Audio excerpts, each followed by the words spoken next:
Hello everyone and welcome to another video with me, Umber Rays, providing you today, starting off the video with an important safety tip. Remember, don't be like me. I am a professional, kind of. Don't review thunder units after getting out of the shower. It is a very dangerous thing, but it's fine. I'm wearing rubber shoes. You can't see them, but you're just going to have to take my word for it. Today, we are here to talk about Charlotte, a brand new UR unit on the JP side. No, this is not an April Fool's joke. There will be no April Fool's zine around in this video. This is totally serious. Alright, so Charlotte. Charlotte comes to us in the beginning of what will probably be a very busy month for the JP side. Not only will we have, probably the regular stuff. We're going to have Charlotte. We're going to have a vision card banner, probably with a new creature on it, maybe even Tiamat, since we seem to be going Chaos Guardians a little bit more recently. It could be quite a few things. But, and then I assume middle of the month we'll still get another, maybe Wotv character banner.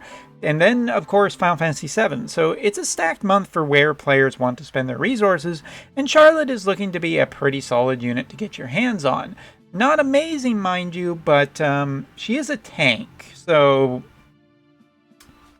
I feel like really Charlotte is following in the lines of UR Mont and following in the lines of Warrior of Light, of being very, very, very good tank units. And that's important. We, in this game, I think, need tanks that, unless there is a specific counter for them, they are just strong, tough units. That's what tanks should be. They should provide protection for the rest of the party.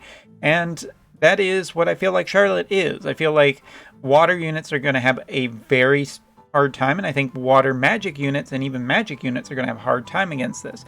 Do I think she's invincible? Not at all. Alright, so first of all, just taking a look at her general stats, her stats don't feel as good as Mont's do. Now, obviously, Charlotte is a magic tank primarily. Here you can see that they've kind of built her to be a little bit down the middle. If you want a comparison, I would compare her to Agrius, where Agrius was had some magic defense capabilities, but you could also build her as, mid-tank kind of down the line. That's basically what we're looking at with this build of Charlotte right here. She is primarily against magic, but she also has she can be built for a little bit of defense. So that makes her good in a couple of different categories, but make no mistake, she is a magic tank. Looking at her resistances for this build, we can see Slash as well as Pierce are on the weaker side, Strike 2, and Shooting and Magic are very good with this build, which is a nice little build. Should be noted that, of course, accessories and summons always matter as to how they are built. But overall, there's some good synergy with this unit, I think. You're basically... given that Dark Witch Helena is everywhere, this is a unit that is built to be another counter to Dark Witch Helena and bring the meta back into perfect balance, as all things should be. So, obviously she has some synergy since there is already a thunder-based sword weapon in the game, and that's a good one for her to get.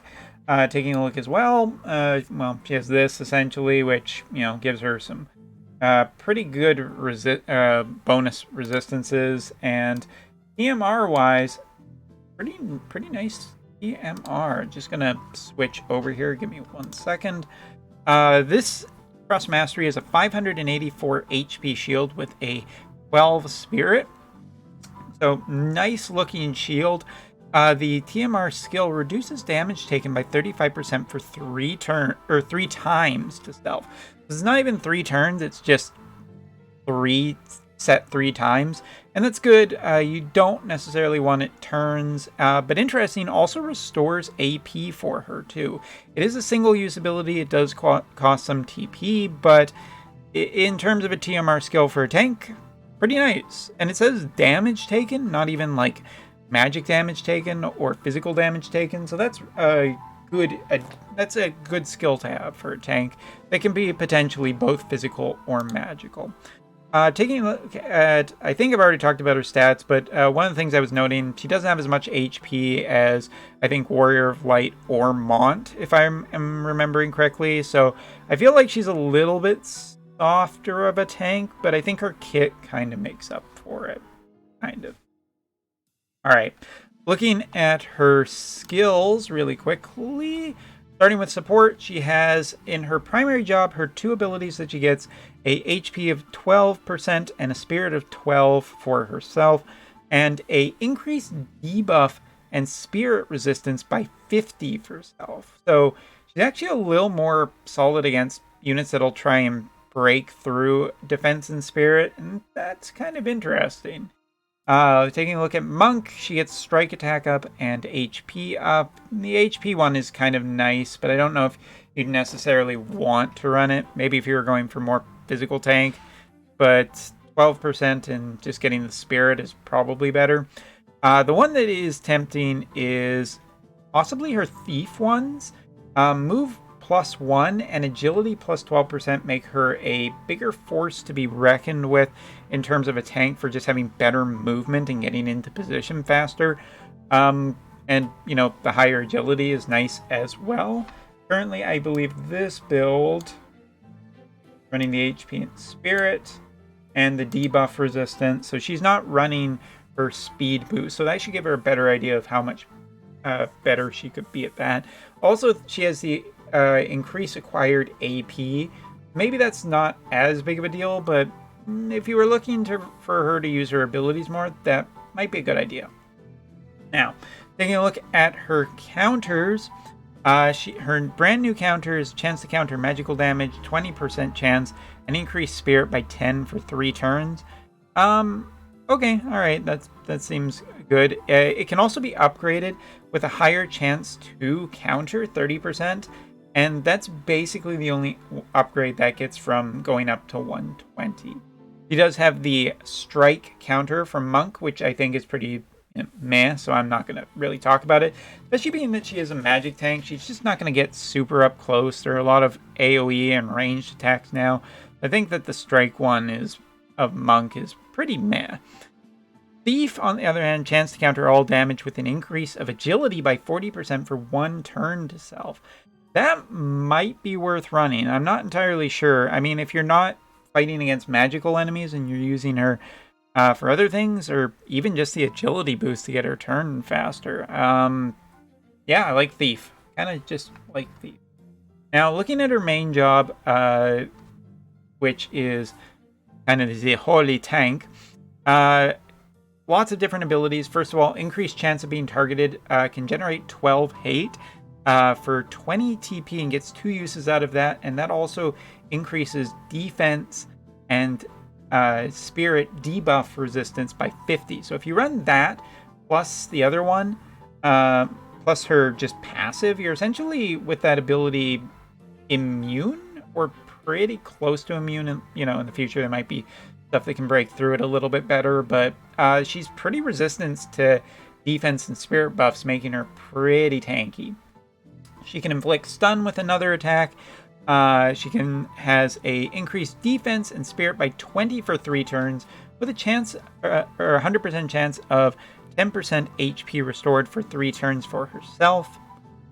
What's interesting, that one can also be upgraded by going up to level 120. That also gives her Protect and Shell for 3 turns each. She has a way of decreasing lightning resistance, so naturally she'll be good with other lightning-based units. Maybe you want to run her with Frederica, maybe you want to run her with 9S. There are some good Thunder units out there if you want to make a total Thunder composition team.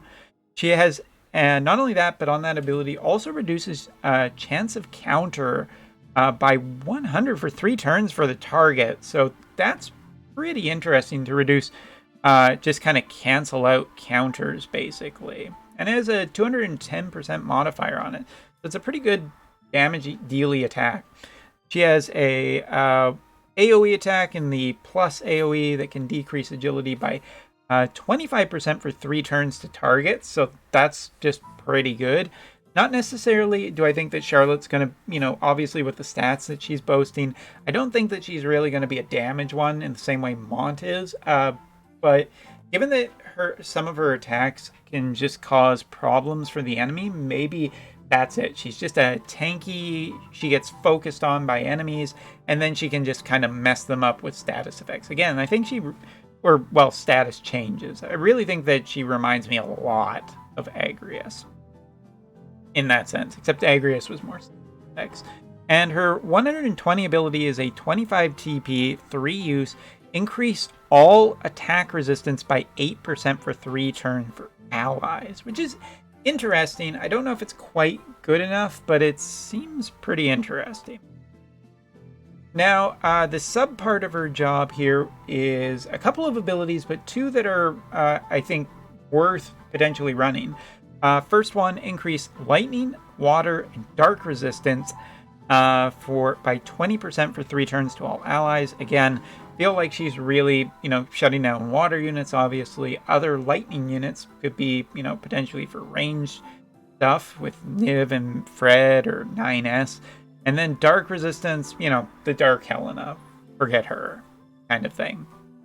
And her other ability is the 3 in front of her, just like in a line in front of her. 165% modifier, 25% chance to inflict paralyze with an 80% chance for 3 turns. That's a pretty high percent chance of actually having that, provided that she can get close. Maybe you want to run Monk with that. Not entirely, or not the Monk Thief passive, where you can getting closer and faster. Monk, I don't think that there's anything worth talking about here. There's really nothing. There's some piercing damage in there. There's some increased attack.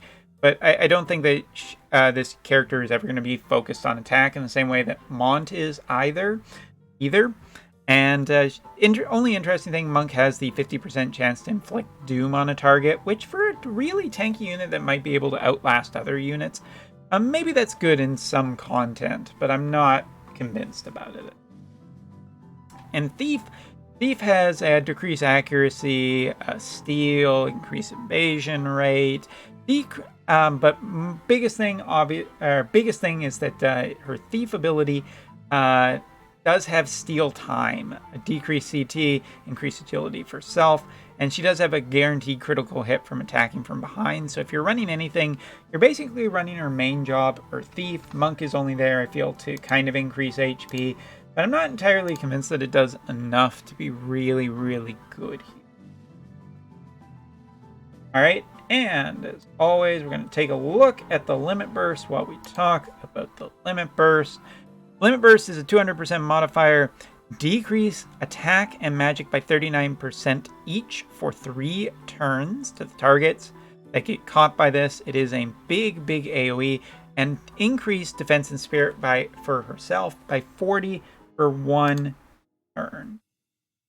It's a strong Limit Burst, and overall, I think a strong unit and a strong kit. I don't think that there's really any doubt in my mind that if you get this unit and you build her, I think that she'll serve you very well. Personally, I have good memories with Agrias, who is a similar type of unit, a more magic-based tank, but also could be built to be a decent enough physical tank, or maybe more of a mid-range tank. There is good stuff here, and Charlotte does have some nice ways of being a better tank in some aspects. However, that being said, I think that the counters already exist for her and are pretty clear.